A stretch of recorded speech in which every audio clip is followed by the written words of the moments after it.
네, 예고한대로 홍익표 더불어민주당 원내대표 연결하겠습니다. 여러 이슈가 있는데요. 입장 들어보겠습니다. 나와 계시죠? 네, 안녕하세요. 네. 홍익표입니다. 네. 일단 오늘 아침에 나온 뉴스부터 좀 여쭤볼게요. 그러니까 박영선 총리, 양정철 비서실장 유력 검토설 보도가 나왔는데 대표님 지금 어떻게 파악하고 계세요? 글쎄요, 현재까지 저도 지금 당사자들 직접 지금 연결이 잘 안 돼서 네.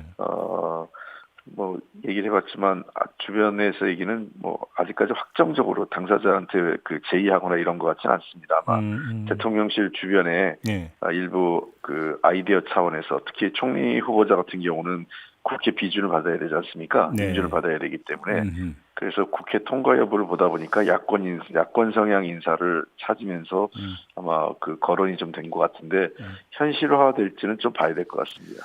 그러니까 지금 또 후속 보도가 어떤 게 나온 게 있냐면 그 대통령실 일각에서 아이디어 중 하나로 검토되고 있다 이런 보도가 지금 또 후속 보도로 나오기는 했는데요. 네. 근데 그렇게 보기에는 뭐한 게 이게 어떤 특정 언론의 그냥 그 단독 일발성 보도라고 한다면 이야기하다가 뭐 어떻게 묻어 나왔다고 그러니까 이해를 하겠는데 TV조선이 먼저 보고 그다음에 YTN이 또 이어서 보도를 했다면 중복해서 아이디어를 흘렸다는 이야기가 되는 거 아니겠습니까?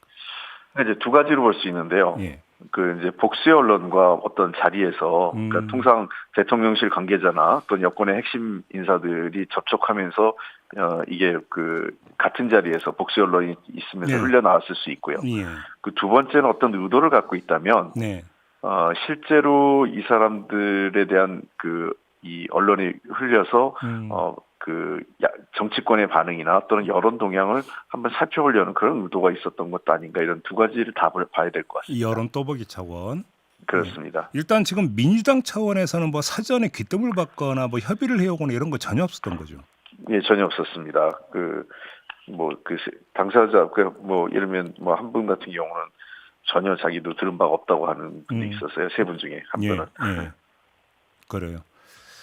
그러면 아까 조금 전에 저희가 2부에서 김용태 국민의힘 당선인하고 인터뷰를 했는데 그분은 진단을 이렇게 하더라고요. 만약에 이게 그 현실이 가동이 된다면 그건 정계 개편으로까지도 이어질 수 있는 거 아니냐 이런 식으로 진단을 하던데 어떻게 생각하십니까? 글쎄요, 그거는 또 좀 너무 나간 걸 수도 있습니다. 이게 정계 개편까지 얘기하는 거는 아마 그러면 이제 그 여권발 정계 개편이겠죠. 예. 아마 대통령에 대해서 탈당을 해라. 이런 등등의 요구를 갖고 어떤 여권 내에서의 반발이 있을 수 있고요. 또 네. 만약에 이제 이런 식의 그 인사가 이루어진다면 예. 소위 그 대통령실 중심의 새로운 여권 개편, 여당을 좀 여권을 개편하려는 두 가지 흐름이 부딪힐 수 있는데 현재로서는 그렇게까지 지금 이 상황에서 여권이 그렇게 내용을 겪는다면 더 큰 혼란에 빠져서 쉽지 않을 것으로 보입니다. 근데 지금 대표님이 말씀하셔서 두 가지 시나리오가 한데 후자 같은 경우는 대선 때도 그러니까 풍설로 좀 돌았던 시나리오 아니었었나요? 원래 좀 있었죠. 특히 이제 직접 당사자를 관련자를 거론해서 그렇긴 한데 특히 김한길 전 민주당 대표하셨던 김한길 대표의 역할을 둘러싸고 김한길발 무슨 여권 개편이 정계 개편이 있는 거 아니냐 이런 얘기 끊임없이 돌았는데 그 현실화되지 않았지 않습니까? 그렇죠. 이 정계 개편이라는 게 말은 그렇게 해도 쉽진 않습니다. 그리고 아직까지 대통령 임기가 너무 많이 남아 있어요. 네네. 그러니까 대통령 임기가 제가 보기에는 한 1년 반 이내 또는 최소 1년 정도 남은 시점에서 정계 개편이 시작돼서 이루어지는 경우는 있어도 3년 남은 대통령하고 그 여당이 관계를 끊고 정계 개편을 한다라는 것은 그건 상당한 무리가 있고 쉽지 않다 이렇게 저는 보고 있습니다. 그 시나리오라고 한다면 대통령 중심의 새로운 여당이 오히려 사이즈가 더 작아질 수도 있는데 그걸 감당할 수 있겠느냐 이런 취지가 되겠네요. 그렇습니다. 실제로 그 경우에는 지금 대통령실도 함부로 하기 어려운 게 우리 당이 뭘 검토하겠다는 얘기가 아니라 탄핵 저지선이 깨지는 거 아니겠습니까? 네네네. 예, 옛날에 그렇죠. 노무현 대통령 시절도 거슬러 올라가면 민주당이 분열되면서 당시에 열린우당과 구민주당이 두 개가 분리되면서 사실은 탄핵 저지선이 또 깨진 거 아니겠습니까? 그러면서 탄핵이 그때 실현됐었던 이유도 있기 때문에 지금 윤석열 대통령 입장에서도 능동적으로 지금 108석 가진 정당을 다시 뭐 최대 뭐 7, 80석의 정당으로 재편한다. 그런 시도가 쉽지 않다고 저는 생각합니다. 그러니까요. 알겠습니다. 사실 이거는 좀 당사자들의 일단 확인이 좀 필요한 부분이 있기 때문에 네. 여기서 일단 이거는 일단 멈춤을 좀 하도록 하겠습니다, 대표님. 네. 어제 윤석열 대통령의 총선 결과에 대한 입장 표명이 있었는데 좀 총평을 좀 해주신다면요. 글쎄요, 전체적으로 대통령께서 여전히 문제의식을 잘 모르고 있다. 그리고 그 진정한 소통보다는 지금까지 어떤 이 총선에서 나타난 민심에 대해서 그 정부의 잘못보다는 뭔가 정부는 제대로 일했는데 정부가 일하는 것이 잘 이해를 못하고 있는 국민들 도와주지 않는 야권, 그다음에 제대로 체감하거나 이해를 못하는 국민들에 대한 아쉬움 이런 쪽으로 표현된 것 같아요. 네. 제가 보기에는 진짜 아직까지도 윤석열 대통령과 그 대통령실 그다음에 정부 측이 이번 그 총선의 민심을 제대로 이해를 못하고 있다 생각을 합니다. 아무튼 그 공개된 모두 발언에서는 국민에 대한 명시적인 사과 표명은 없었고 예. 그 뒤에 비공개 마무리 발언과 이어진 참모회의에서 사과 표명을 했다라는 대통령 관계자의 설명이 있었는데 이건 어떻게 평가를 하십니까? 그거는 완전히 무게가 다른 거죠. 간접 사과하고 이 전원 사과 아닙니까 이거는요? 그렇죠. 예, 이건 사과가 아닙니다. 우리가 그 개인적인 관계에서도 누가 저 사과를 했대라고 이제 전해서 드리면 그걸 사과로 받아들이지 않지 않습니까? 예. 더군다나 저 대통령께서 모두 발언에서 핵심적인 말씀이 뭐냐. 그러니까 결국은 대통령 인식에서는 잘못했고 잘못을 인정하고 그다음에 그것을 국민과 그 대국민을 그 담화를 통해서 사과한다. 이것은 중요하지 않았던 거예요. 그러니까 비공개로 간 거죠. 그게 중요했다면 당연히 모두 발언에서 그것도 서두에 들어가는 게 맞습니다. 네. 알겠습니다. 좀 이제 의정 과제로 좀 넘어갈게요. 일단 지금 최상병 특검법 있잖아요. 네. 5월 2일 그 본회의 표결 처리가 가능합니까? 지금 본회의 일정이 아직 확정이 안 돼 있습니다. 예. 아마 지금 의장과 지금 그 여야 원내대표 만남이 이루어지면 될 텐데요. 지금 윤재욱 그 여당 원내대표가 지금 비대위원장을 겸하면서 굉장히 바쁘시더라고요. 그래서 몇 차례 이제 저하고는 만나려고 했는데 잘 안 돼서 지금 원내 수석들 간의 접촉이 이루어지고 조만간 하여간 의장하고 같이 그 원내 대표 간 회동을 해서 어차피 5월 국회를 해야 됩니다. 5월 국회를 하게 되면 본회의도 몇 번 열어야 되는데 지금 현재 최상병 특검법 같은 경우는 지난 4월 3일을 기점으로 해서 본회의에 부의 간주돼 있습니다. 부의된 상태이기 때문에 이것은 그 저희가 여야 합의가 되면 언제든지 할 수 있고 또 그 표결을 또 그렇지 않으면 우리가 그 안건 변경 처리를 통해서 의사일정에 이 확정을 지어가지고 표결 처리할 수 있기 때문에 저희는 가급적 그 여야가 협의해서 합의 처리를 일환으로 하되 그렇지 않다면 어쨌든 그 의사일정 변경을 통해서라도 최상병 특검법은 통과시킬 거고요. 이것은 이번 총선 민심 과정에서 많은 분들이 이에 대한 분노가 있었고 여권 당사자들, 여당의 당선자들께서도 이것을 해야 된다는 의견을 많이 말씀하고 계십니다. 근데 지금 어제 윤재욱 원내대표가 최상병 특검법에 대해서 부정적인 입장을 기자들 앞에서 밝혔잖아요. 그러면 지금 여야 협상이 제대로 되겠습니까? 최대한 노력을 해봐야죠. 그러니까 당연히 아마 여권의 지도부 입장에서는 이것을 당장 찬성하기 좀 쉽진 않을 거예요. 대통령실의 입장이 있다 보니까. 예, 그래서 부정적인 입장을 보였을 수 있는데 최근에 그 어떤 여권 내 특히 당선자를 중심으로 해서 22대 국회의원 당선자를 중심으로 나타나는 입장 표명이라든지 또는 여권의 위기 의식을 감안하면 이렇게 무한정 최상병 특검법을 반대하거나 또는 처리를 지연하는 방식이 도움이 되지 않는다는 것은 아마 더 잘하실 거예요. 여당에서. 그런데 지금 만약에 5월 2일 날 처리를 한다고 하더라도 그게 정부로 넘어가고 만약에 대통령이 거부권을 행사하면 다시 돌아와서 또 재표결을 해야 되잖아요. 그렇습니다. 여기까지의 절차가 21대 국회의원 임기가 끝나기 전에 가능합니까? 그때까지는 가능합니다. 그 정도는요. 그러면 5월 2일에는 무조건 처리해야 되는데 역으로 따지면 일정이 이렇게 나오는 건가요? 뭐 하여간 5월 초순에는 처리해야 되는 문제가 남아 있는 거죠. 예. 근데 만약에 아무튼 거부권을 행사한다고 가정을 하면 제 의결이 한다면 이건 폐기가 돼 버리는 거죠, 그냥. 그렇습니다. 예. 21대 국회 임기 종료와 함께 폐기되는 거죠, 그러면. 그렇게 현재 유권에서는 그렇게 받았습니다. 그러니까 결국은 그럼 여기에서 지금 중요한 포인트는 언제 본회의에서 표결 처리하느냐 이 문제라고 봐야 되겠네요, 결국은. 네, 그렇죠. 전세 사기 특별법하고 이태원 특별법이 있잖아요. 일단 이태원 특별법은 재표결을 해야 되는데 이거 언제로 잡고 계세요, 대표님? 이거는 뭐 예를 들면 이제 5월 말에 마지막에 해도 됩니다.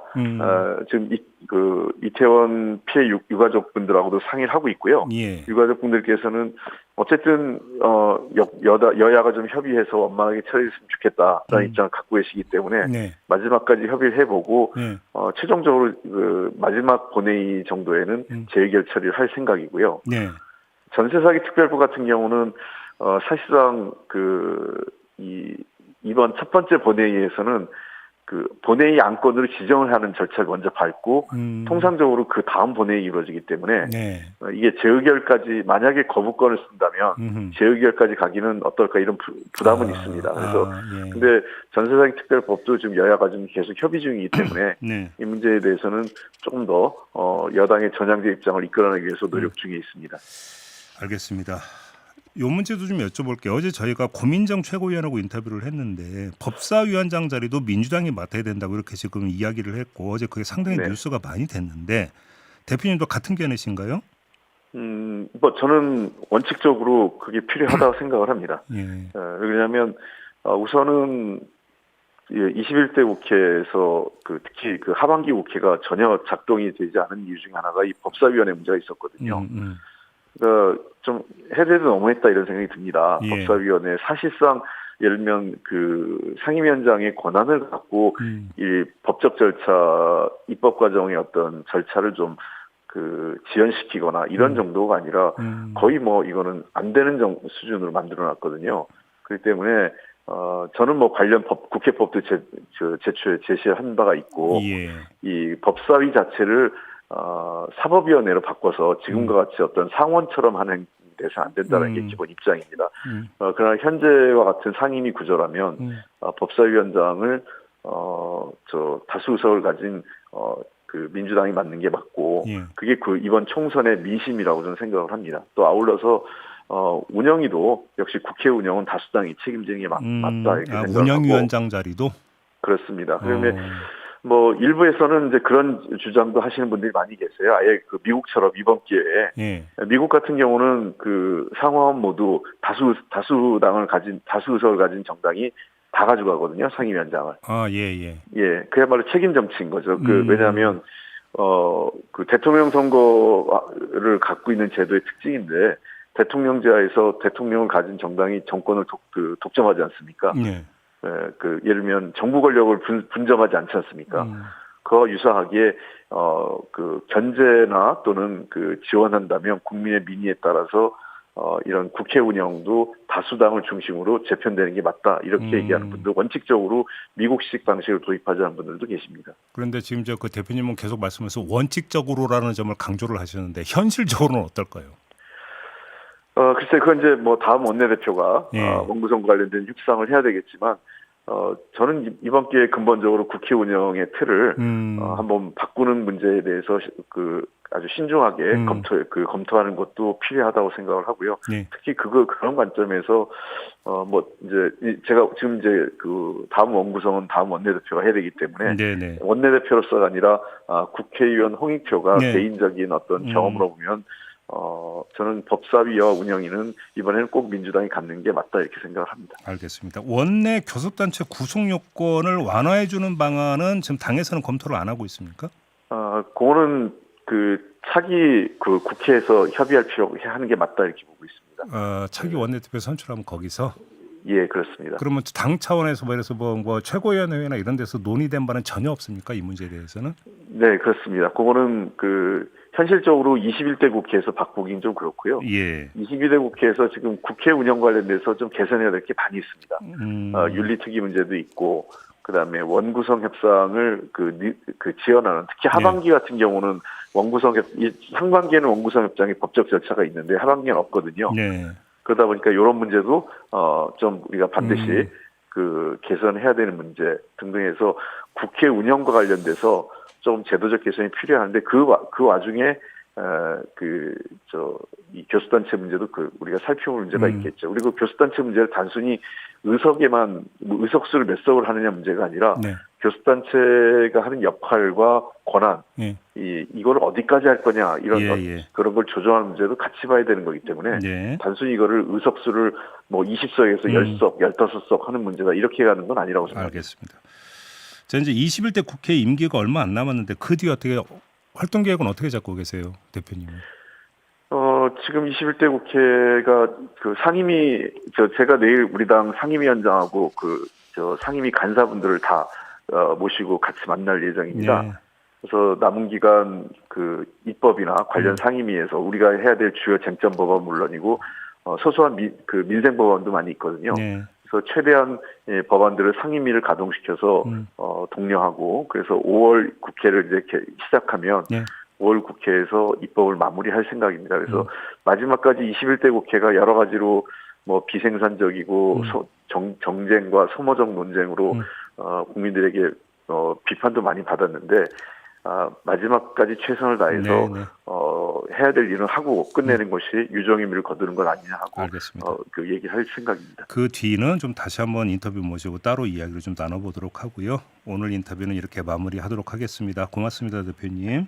예, 고맙습니다. 네, 홍익표 더불어민주당 원내대표였습니다.